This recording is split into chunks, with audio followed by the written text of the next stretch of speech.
Liberal Senator for New South Wales, Concetta Fierravanti-Wells, joins me now live from Canberra. And good to talk to you again, Connie. Tell me, why did you turn your back on your own government's view today and vote with One Nation to get rid of these vaccine mandates?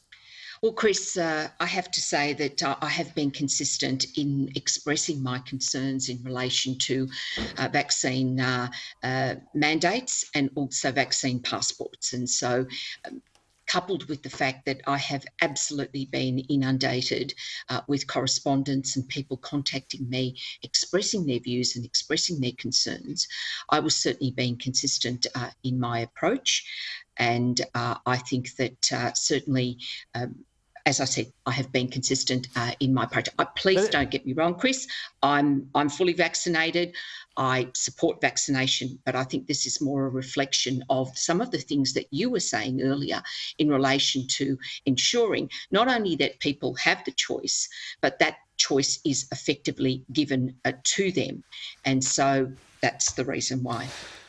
Look, it's not a black and white issue in an era where everything wants to be, sort of polarised in politics. It's obviously not black and white. Your own Prime Minister, Scott Morrison, says he's against general vaccine mandates, but of course says that in aged care and in hospitals, there are situations where they should be put in place, and otherwise it's up to businesses. So why couldn't you accept his fairly pragmatic approach rather than backing this One Nation laws that would have set Canberra at odds with the states, would have put them in a battle with the states over these authorities?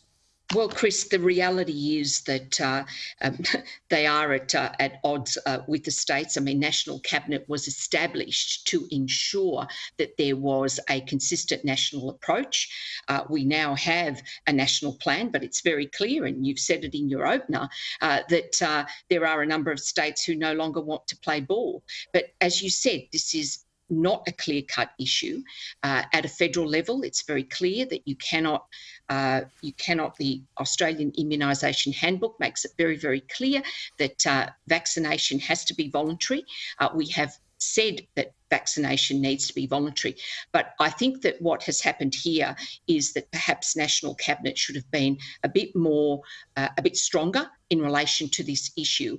And from a federal perspective, what concerns me is the perception that perhaps to some extent we may have forfeited a stronger position in our dealings with the states. I think that the states, particularly the Labor states, are deliberately running a campaign, and that campaign will go, I think, all the way to the federal election in terms of their obstruction. There's plenty of politics at play as ever, but it's not just politics. I mean, the Liberal states have been sort of COVID paranoid and COVID zero as well. In South Australia, they've had a hard border. It opens up next week and they'll be testing people in and out. There's still a quarantine for people coming back from overseas. So the problem is really there's been this lack of a nationally pragmatic approach to the disease. Some of them are still treating it like it's Ebola.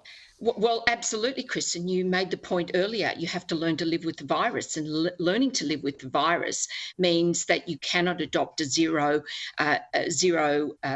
strategy.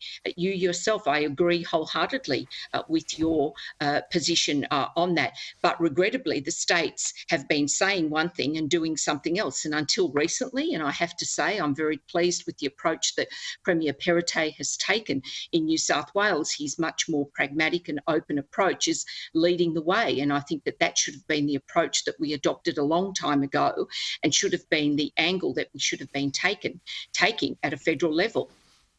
Thanks for joining us, Senator. I appreciate it. Thanks very much, Chris. Senator Concetta Fierravanti-Wells there joining us from Canberra.